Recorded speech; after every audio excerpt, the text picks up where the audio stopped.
I'm not sure what to do. It's getting worse. It's getting worse. Let me see.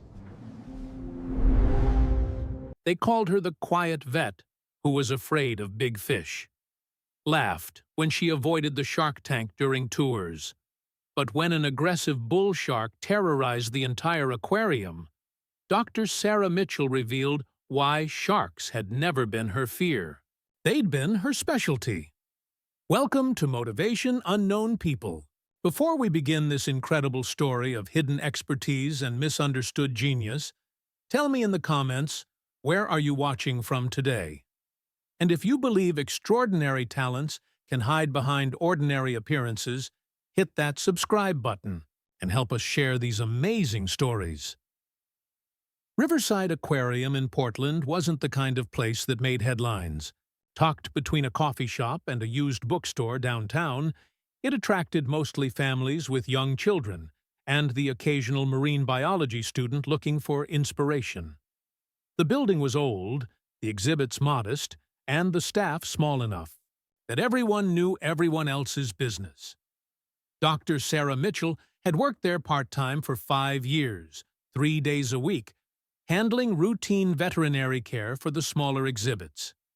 Fish diseases, minor injuries, basic health maintenance.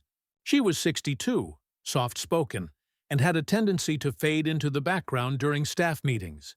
The other employees were polite, but distant. Sarah was old enough to be most of their mothers, and her quiet demeanor made her easy to overlook. She arrived precisely at 9 a.m. on her scheduled days, completed her rounds efficiently, and left by 3 p.m. without much conversation. "Dr. Mitchell's here," the younger staff would say when visitors asked about veterinary care. "She handles the small stuff, fish medicine, you know, nothing too exciting." What they meant, though they were too polite to say it directly, was that Sarah seemed nervous around the larger exhibits. During public tours, she'd quietly excuse herself when the group approached the shark tank. When the sea lions got rambunctious, she'd busy herself with paperwork. The one time a visiting marine biologist had asked her opinion about predator behavior, she'd deflected the question with a nervous laugh. "I'm just the fish doctor," she'd said. "The exciting stuff is above my pay grade." The staff had developed a protective attitude toward her, the way people do with elderly relatives who need gentle handling. They assigned her the safer tasks, spoke to her in encouraging tones, and never pushed her outside her comfort zone. "Sarah's great with the tropical fish," the head curator, Jake Morrison, would tell new employees. "But don't ask her to deal with anything that has teeth. She gets anxious." Everything changed on a Tuesday morning in October when a call came in from the Oregon Coast Aquarium. They had an emergency transfer, a juvenile bull shark that had been confiscated from illegal, private ownership. The animal was stressed, aggressive, and too dangerous for their current setup. "We need someone to take him temporarily," the caller explained to Jake. "Just until we can arrange transport to a proper facility. Maybe 2 weeks." Jake hesitated. Riverside had a shark tank, but it was primarily for smaller species. Dogfish sharks, maybe a small reef shark. Nothing like a bull shark, even a juvenile one. "How big are we talking?" Jake asked. "About 6 feet, maybe 200 pounds. Young male, but he's been in terrible conditions. Aggressive as hell. Our team can barely get near the tank to feed him." Against his better judgment, Jake agreed. The aquarium needed the transfer fee, and 2 weeks seemed manageable. The bull shark arrived that afternoon in a specialized transport tank, flanked by 3 marine biologists wearing thick protective gear. Dr. Elena Rodriguez, the lead marine vet who'd accompanied the transfer, briefed Jake and his team. "His name's Titan," she said, consulting her notes. "He's been in a private collector's inadequate tank for 3 years. Chronic stress, malnutrition, and severe behavioral issues. He's attacked 3 different handlers, Our recommendation is minimal human contact and sedation for any medical procedures. They moved Titan into the largest tank, which suddenly seemed much smaller with a bull shark in it. The animal immediately began displaying aggressive behavior. Rapid movements, jaw gaping, territorial charging at the glass when visitors approached. "Jesus," whispered Amy, one of the young marine biology interns. "Look at him go." Titan was magnificent and terrifying. His powerful body cut through the water with predatory grace, but his movements were erratic, stressed. He'd been damaged by captivity, and it showed. "Who's going to handle his care?" Dr. Rodriguez asked. Jake looked around at his team. His head marine specialist, Connor, was experienced but admitted he'd never worked with anything this aggressive. The intern staff were eager but clearly intimidated.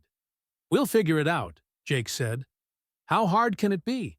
Feed him, monitor his health, keep people away from the tank?" Dr. Rodriguez gave him a skeptical look. "If you have any problems, and I mean any, call us immediately. This animal is dangerous." For the first week, everything went wrong. Feeding Titan became a nightmare. He'd attack the feeding mechanism aggressively, damaging equipment and refusing to eat consistently. His stress levels remained dangerously high, and his behavior grew more erratic each day. Connor tried everything he knew. Different feeding schedules, environmental enrichment, even playing calming music near the tank. Nothing worked. "He's going to hurt himself," Connor told Jake during an emergency staff meeting. "Or someone else. Yesterday he charged the glass so hard when that school group walked by that I thought he was going to crack it." The situation got worse when Titan stopped eating entirely. For 3 days, he ignored all food offerings, swimming in increasingly agitated patterns. His color began to change, showing signs of severe stress. "We need to call the Coast Aquarium," Amy suggested. "Get him transferred somewhere else." "They won't take him back this soon," Jake said, "and we can't afford to look incompetent. We need to figure this out." Dr. Rodriguez came for a checkup on day 10, and was clearly unhappy with what she found. "His stress indicators are off the charts," she said, after observing Titan for an hour. "If this continues, he's going to develop serious health issues. Or die." She recommended immediate sedation and a full medical workup. But when they tried to implement the procedure, Titan's response was so violent that they had to abort for safety reasons. "I don't understand it," Connor said afterward, clearly frustrated. "I've worked with aggressive sharks before. This is different. It's like he's angry, personally angry." That's when Jake remembered Sarah. She'd been coming in for her regular shifts throughout the crisis, quietly tending to the other exhibits while the drama unfolded around the shark tank. She never offered opinions or suggestions, just completed her assigned tasks and stayed out of the way. "What does Dr. Mitchell think?" Jake asked Connor. "About what?" "About Titan. She's been here every day. She must have observations." Connor shrugged. "You know Sarah. She won't even walk near that tank. I don't think she's looked at him once." But Jake was desperate. They were running out of options, and Dr. Rodriguez had made it clear that if they couldn't stabilize Titan soon, the aquarium's reputation would suffer. Jake found Sarah in the tropical fish section, carefully examining a sick angelfish under a magnifying glass. "Sarah," he said, trying to keep the desperation out of his voice. "Can I ask you something?" She looked up, adjusting her reading glasses. "Of course." "The bull shark. Titan. I know you've been avoiding that area, but I wondered if you might have any thoughts, as a veterinarian, about his condition." Sarah was quiet for a long moment, still holding the small fish in her gentle hands. "You want me to look at him?" she asked. "If you're comfortable. I know large predators aren't really your thing, But we're running out of ideas. Sarah set down the angelfish carefully and removed her gloves. I suppose I could take a look. They walked toward the shark tank together, Jake chattering nervously about all the approaches they'd tried. Sarah listened without comment, her expression neutral. When they reached the tank, Titan was in one of his agitated states, circling rapidly and occasionally charging at his reflection in the glass. Visitors had been moved back for safety reasons. Sarah stood quietly for several minutes, just watching. Her posture was different, more focused, less uncertain than Jake had ever seen her. "How long has he been displaying this particular behavior pattern?" she asked. "Since he arrived." "Why?" "His movements aren't random," Sarah said. "He's responding to specific stimuli. The lighting, the visitor movements, the feeding schedule. He's not angry. He's overstimulated." Jake stared at her. Sarah's voice had changed completely. Gone was the uncertain, nervous tone he was used to. She sounded like an expert. Overstimulated, how? Bull sharks are apex predators, but they're also highly intelligent. In the wild, they have complex environmental inputs that help regulate their stress responses. This tank is essentially sensory deprivation combined with sensory overload. Sarah moved closer to the glass. Titan immediately swam toward her, but instead of the aggressive charging behavior he'd shown everyone else, his movement was more curious. "The water temperature is wrong," Sarah continued. 2 degrees too warm. The filtration system is creating vibrations that mimic the sound of struggling prey, keeping him in constant hunt mode. And you're feeding him at the same time every day, which creates anticipatory stress. Jake felt his mouth fall open. "How do you know all this?" Sarah didn't answer immediately. She was watching Titan, who had stopped his agitated circling and was now swimming in a slower, more natural pattern near where she stood. "Sarah," Jake said quietly, "who are you?" That evening, after the aquarium closed, Sarah returned with a small toolkit and began making adjustments to Titan's environment. She lowered the water temperature, modified the filtration system to reduce vibrations, and changed the lighting to a more natural pattern. Jake watched in amazement as she worked with the confidence of someone who'd done this many times before. 30 years, Sarah said, as she calibrated the water chemistry. "That's how long I studied shark behavior, specifically bull shark stress responses and captivity adaptation." 30 years? Sarah smiled, the first genuine smile Jake had ever seen from her. "Dr. S. Morgan. That's the name I published under. Shark behavior specialist, marine psychology researcher. I spent 3 decades studying how apex predators adapt to human environments." Jake's eyes widened. He'd heard of Dr. S. Morgan. Every marine biologist had. Groundbreaking research on shark intelligence, innovative captivity protocols that had revolutionized aquarium care worldwide. But that was... Jake started calculating. "You disappeared from academia like 15 years ago. There were rumors you'd died. I retired.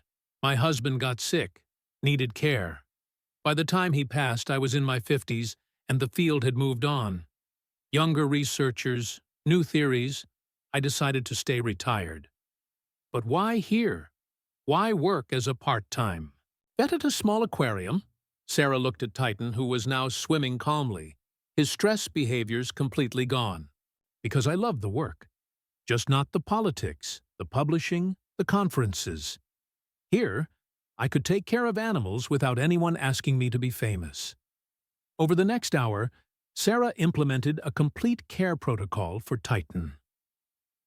New feeding, schedules, environmental enrichments, interaction guidelines for staff. The transformation was immediate and remarkable. "He'll be fine now," Sarah said, as they watched Titan explore his newly optimized environment. probably the calmest bull shark in captivity within a week. She was right. Within 3 days, Titan was eating regularly, interacting positively with caretakers, and showing none of his previous aggressive behaviors. Dr. Rodriguez came for a follow-up inspection and couldn't believe the change. "This is incredible," she told Jake. "How did you do it?" Jake looked at Sarah, who was quietly monitoring water quality readings nearby. "We had help," he said, "from someone who knows sharks better than anyone." Word spread quickly through the marine biology community. The small Portland aquarium that had successfully rehabilitated an aggressive bull shark using revolutionary behavior modification techniques. Researchers began calling, asking about their methods. Sarah found herself reluctantly back in the spotlight, but this time on her own terms. She started consulting for other aquariums with problematic shark populations, sharing her knowledge without the pressure of academic publishing. "I thought you wanted to stay invisible," Jake said one day, as Sarah prepared for another consultation call. "I wanted to stay hidden," Sarah corrected. "There's a difference. Hidden means avoiding what you're good at. Invisible means doing what you love without needing credit for it." She looked at Titan, now a calm, magnificent ambassador for his species, drawing crowds of fascinated visitors who learned about shark intelligence and conservation. Sometimes the best way to make an impact is to stop trying to be important and start being useful. 6 months later, Riverside Aquarium had become a destination for marine researchers studying shark behavior. Sarah Mitchell, the quiet, part-time vet, was once again Dr. S. Morgan, but this time she was exactly where she wanted to be. And Titan, the angry bull shark who'd terrorized everyone, became the gentlest giant in the Pacific Northwest, proving that sometimes all it takes is someone who truly understands you. Welcome to Motivation Unknown People. These are the moments when hidden expertise emerges, when quiet competence reveals itself, and when we discover that extraordinary knowledge often hides behind ordinary appearances. Have you ever encountered someone whose true talents were completely different from what they appeared to be? Share your story in the comments below, and let us know where in the world you're watching from. If stories like this remind you that expertise comes in unexpected packages, subscribe to Motivation Unknown People. For more incredible tales of hidden masters and quiet geniuses living among us. Until next time, remember, the most dangerous predators aren't always the ones with teeth. Sometimes they're the experts hiding in plain sight, waiting for the right moment to reveal their true nature.